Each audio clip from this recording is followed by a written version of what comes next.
ಶ್ರೀಗುರುಭ್ಯೋ ನಮಃ.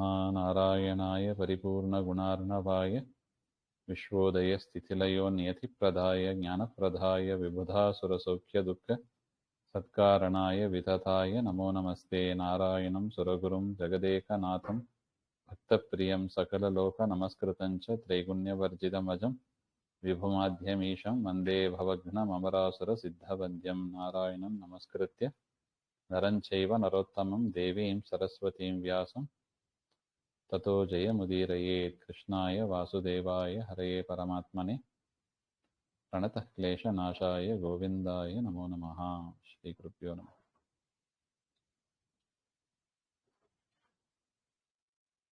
ಯದೀದಮಾಗೃಹ್ಯ ವಿಕರ್ಷಸಿ ತ್ವಂ ತದಾ ಹರಿರ್ನಾತ್ರ ವಿಚಾರ್ಯಮಸ್ತಿ ಇತಿ ಬ್ರುವಾಣಃ ಪ್ರದದೌ ಧನುರ್ವರಂ ಪ್ರದರ್ಶಯನ್ ವಿಷ್ಣುಬಲಂ ಹರಾದ್ವರಂ. ಹಿಂದೆ ಪರಶುರಾಮದೇವರು ತಿಳಿಸಿದಂತೆ ಎರಡು ಧನುಸ್ಸು, ಒಂದು ಧನುಸ್ಸು ರುದ್ರರ ಹಸ್ತಕ್ಕೆ ಯೋಗ್ಯವಾದದ್ದು, ಅದನ್ನ ಪಿನಾಕ ಧನುಸ್ಸು ಅಂತ ಕರೀತಾರೆ. ನೀನೇ ಅದನ್ನ ಜನಕ ಮಹಾರಾಜರ ಸಭೆಯಲ್ಲಿ ಮುರಿದಾಕಿದಿ ಹಾಗೆ ಅಂತ ಪರಶುರಾಮ ದೇವರು ರಾಮನಿಗೆ ಹೇಳುವ ವಿಚಾರ. ಮತ್ತೊಂದು ಧನುಸ್ಸು ವಿಷ್ಣು ಹಸ್ತ ಯೋಗ್ಯವಾದದ್ದು, ಅದು ನನ್ನ ಕೈಯಲ್ಲಿದೆ, ಅದನ್ನು ನೀನು ಹಿಡಿದು ಎದೆ ಏರಿಸಿದರೆ ನೀನು ವಿಷ್ಣು ಅಂತ ಆಗ್ತದೆ. ನನ್ನ ಕೈಯಲ್ಲಿ ಇರುವುದರಿಂದ ನಾನು ವಿಷ್ಣು ಅಂತ ಖಾತ್ರಿ ಆಯಿತು. ನೀನು ಅದನ್ನ ಆ ಧನುಸ್ಸನ್ನ ಹಿಡಿದು ಹಗ್ಗ ಕಟ್ಟಿದರೆ ನೀನು ಕೂಡ ವಿಷ್ಣು ಆಗ್ತಿ ಹಾಗೆಂತ ಲೋಕಕ್ಕೆ ಸಜ್ಜನರಿಗೆ ಅನುಕೂಲ ಆಗ್ತದೆ. ಇಲ್ಲದಿದ್ರೆ ರಾಮ ವಿಷ್ಣು ಹೌದೋ ಅಲ್ಲವೋ ಹಾಗೆಂತ ತುಂಬಾ ಜನರಿಗೆ ಸಜ್ಜನರಿಗೆ ಸಂಶಯ ಬರುತ್ತದೆ. ಅದು ಕನ್ಫರ್ಮ್ ಆಗಿ ಇರ್ಬೇಕು, ಅದು ಡೌಟ್ ಇದೋ ಅದೋ ಅಂತ ಡೌಟ್ ಇರಬಾರ್ದು ಉಪಾಸನೆ ಮಾಡುವಾಗ. ಅದರಿಂದ ಸ್ಪಷ್ಟ ಆಗ್ತದೆ. ಅದಕ್ಕಾಗಿ ನೀ ಮಾಡು ಹಾಗೆ ಅಂತ ಹೇಳಿದಾಗ ಪರಶುರಾಮ ದೇವರು ಹೇಳಿದರು, ಒಂದು ವೇಳೆ ನೀನು ಇದನ್ನ ಹಿಡಿದು ಎದೆ ಏರಿಸಿದಿ ಅಂತ ಆದರೆ ತ್ವಂ ತದಾ ಹರಿಹಿ, ಆಗ ನೀನು ಹರಿಯೇ ಆಗ್ತಿ. ನಾತ್ರ ವಿಚಾರ್ಯಮಸ್ತಿ, ಇದರಲ್ಲಿ ಯಾವ ವಿಚಾರವೂ ಇಲ್ಲ, ಅಂದ್ರೆ ಡೌಟ್ ಇಲ್ಲ ಅಂತ ಅರ್ಥ. ಈ ರೀತಿಯಾಗಿ ಹೇಳಿ ಪರಶುರಾಮ ದೇವರು ಪ್ರದದೌ ಧನುರ್ವರಂ ಪ್ರದರ್ಶಯನ್,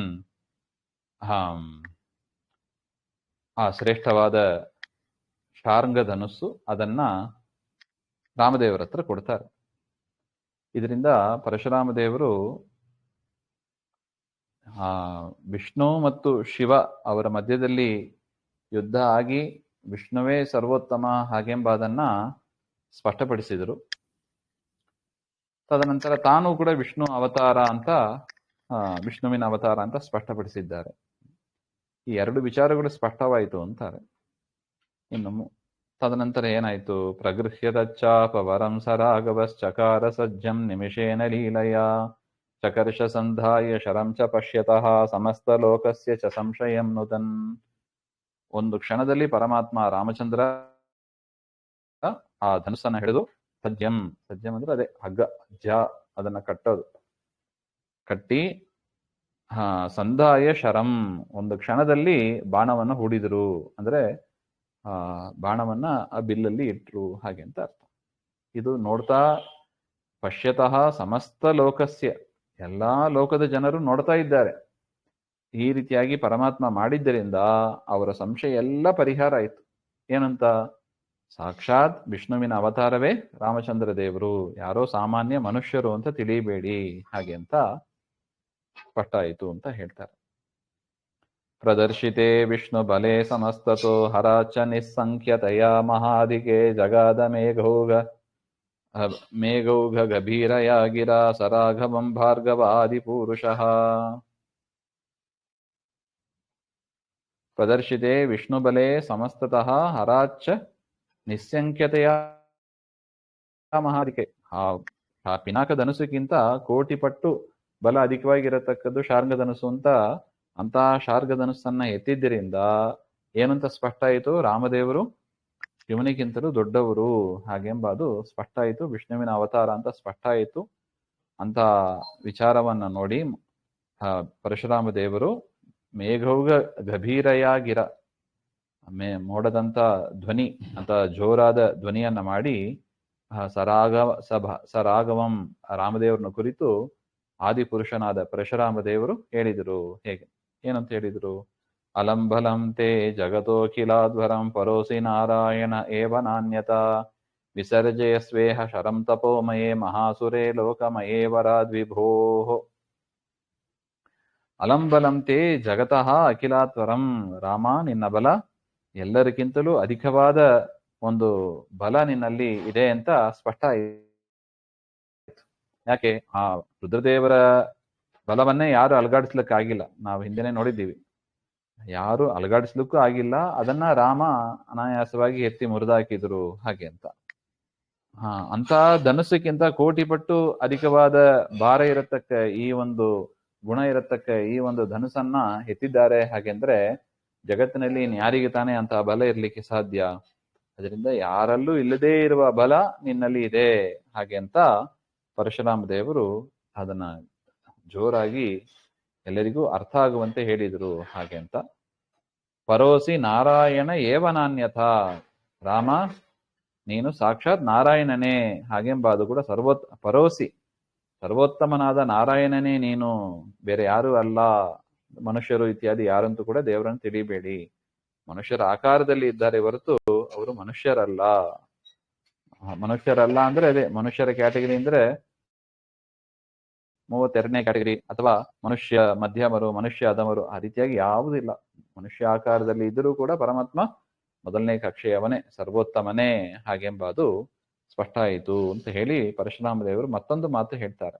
ವಿಸರ್ಜಯಸ್ವೇಹ ಶರಂ ತಪೋಮಯೇ ಮಹಾಸುರೇ ಹಾಗೆ ಅಂತ. ಈಗನ್ನು ಏನೋ ಧನುಸ್ಸನ್ನು ಹಿಡಿದಿದ್ಯಾ, ಅದಕ್ಕೆ ಬಾಣವನ್ನೂ ಜೋಡಿಸಿದ್ಯಾ, ಆ ಬಾಣ ವ್ಯರ್ಥ ಆಗಬಾರದು. ಆ ಬಾಣವನ್ನ ನನ್ನ ಮೇಲೆ, ಅಂದರೆ ನನ್ನಲ್ಲಿ ಇರತಕ್ಕ ತಪೋಮಯ ಲೋಕಮಯ ಅಂತ ಇರತಕ್ಕ ಮಹಾಸುರ, ಆ ಅಸುರನಿಗೆ ಏನಂತ ಹೆಸರು? ತಪೋಮಯ ಅಂತಾನೆ ಹೆಸರು, ಲೋಕಮಯ ಅಂತ ಹೆಸರು. ವರಾತ್ ವಿಭೋಹೋ ಅಂತ ಇದೆ. ಬ್ರಹ್ಮದೇವರ ವರದಿಂದ ಅವನು ಏನಾಗಿದ್ದಾನೆ? ತಪೋಮಯ ಆಗಿದ್ದಾನೆ, ಲೋಕಮಯ ಆಗಿದ್ದಾನೆ, ಮಹಾ ಅಸುರ. ಅವನ ಮೇಲೆ ಆ ಬಾಣವನ್ನ ಬಿಡು, ಅವನು ನನ್ನಲ್ಲೇ ಇದ್ದಾನೆ ಹಾಗೆಂತ ಹೇಳಿ ಪರಶುರಾಮ ದೇವರು ಆ ಅಸುರನ ವೃತ್ತಾಂತವನ್ನು ಕೂಡ ಹೇಳ್ತಾರೆ. ಪುರಾತುರೋ ನಾಮ ಮಹಾಸುರೋ ಭವತ್ ವರಾತ್ಸತು ಬ್ರಹ್ಮಣ ಆಪಲೋಕತಾಂ ಪುನಶ್ಚ ಸಂಪ್ರಾಹ ಜಗದ್ಗುರುರ್ಯಥಾ ಹರಿರ್ಜಿತಸ್ಯಾಧಿ ತದೈವ ವಧ್ಯಸೆ. ಹಿಂದೆ ಅತುಲ ಅಂತ ಒಬ್ಬ ಅಸುರ ಮಹಾಸುರ ಇದ್ದ. ಅವನು ಬ್ರಹ್ಮದೇವರನ್ನು ಕುರಿತು ವರವನ್ನ ಪಡೆದು ಏನಾದ? ಲೋಕತಾಂ, ಲೋಕದಲ್ಲಿ ಎಲ್ಲ ಕಡೆ ವ್ಯಾಪ್ತನಾಗ್ಬಿಟ್ಟ ಅವನು. ಅದು ಅವನು ವರ ಪಡೆದಿದ್ದು, ನಾನು ಲೋಕದಲ್ಲಿ ಎಲ್ಲ ಕಡೆ ವ್ಯಾಪ್ತನಾಗಿರ್ಬೇಕು, ನಾನು ಕೂಡ ಮೋಕ್ಷಕ್ಕೆ ಹೋಗ್ಬೇಕು, ಹೀಗೆಂತಲ್ಲ ಅವನು ವರವನ್ನ ಪಡಿತಾನೆ. ಆಗ ಬ್ರಹ್ಮದೇವರು ಹೇಳ್ತಾರೆ, ಜಗದ್ಗುರು ಯದಾ ಹರಿಹಿ ಜಿತಃ ಸ್ಯಾದಿ ತದೈವ ವದ್ಯಸೆ. ನೀನು ಸಾಯಲೇಬಾರ್ದು ಎಂಬ ವರ ಕೊಡ್ಲಿಕ್ಕೆ ಆಗೋದಿಲ್ಲ, ಆದ್ರೆ ಯಾವಾಗ ಪರಮಾತ್ಮ ಸೋಲ್ತಾನೆ ಆಗ ನೀನು ಸಂಹರಿಸಲ್ಪಡ್ತಿ ಹಾಗೆ ಅಂತ. ಎಂತ ವಿಚಿತ್ರ ಇದೆ ನೋಡಿ ವರ ಅವರು. ಪರಮಾತ್ಮ ಸೋಲೋದಿಲ್ಲ ಅಂತ ದೈತ್ಯರಿಗೆ ಖಾತ್ರಿ ಇದೆ. ಅದರಿಂದ ದೈತ್ಯರು ಇಂಥ ಒಂದು ಟ್ಯಾಕ್ಟಿಕ್ಸ್ ಅನ್ನೆಲ್ಲ ಇಟ್ಕೊಂಡು ವರ ಕೇಳ್ತಾರೆ. ಹಿರಣ್ಯಕಶಿಪು ಕೇಳಿದ ನೋಡಿ, ಅದೇ ತರನೇ ಇದು ಒಂದು. ದೇವರು ಯಾವಾಗ ಸೋಲ್ತಾನೋ ಆಗ ನನಗೆ ಸಾವು ಬರಲಿ. ಯಾಕೆ? ಅವನಿಗೆ ಗೊತ್ತಿತ್ತು ದೇವರು ಸೋಲೋದಿಲ್ಲ ಹಾಗೆ ಅಂತ. ಅದರಿಂದ ತನಗೂ ಕೂಡ ಸಾವಿಲ್ಲ ಅಂತ ಅವನು ತಿಳ್ಕೊಂಡಿದ್ದ. ಈ ಮಾತನ್ನೆಲ್ಲ ಪರಶುರಾಮ ದೇವರು ರಾಮನಿಗೆ ಹೇಳ್ತಾ ಇದ್ದಾರೆ.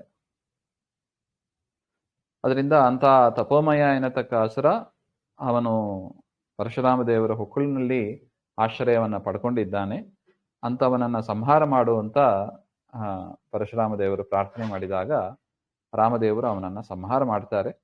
ಆ ಕಥೆ ಎಲ್ಲ ಮುಂದೆ ಬರುತ್ತದೆ, ಅದನ್ನ ಮತ್ತೆ ನೋಡೋಣ. ಶ್ರೀಮದ್ ಅಂತರ್ಗತ ಶ್ರೀಕೃಷ್ಣ ಅರ್ಪಣಮಸ್ತು. ಶ್ರೀ ಹರೇ ನಮಃ.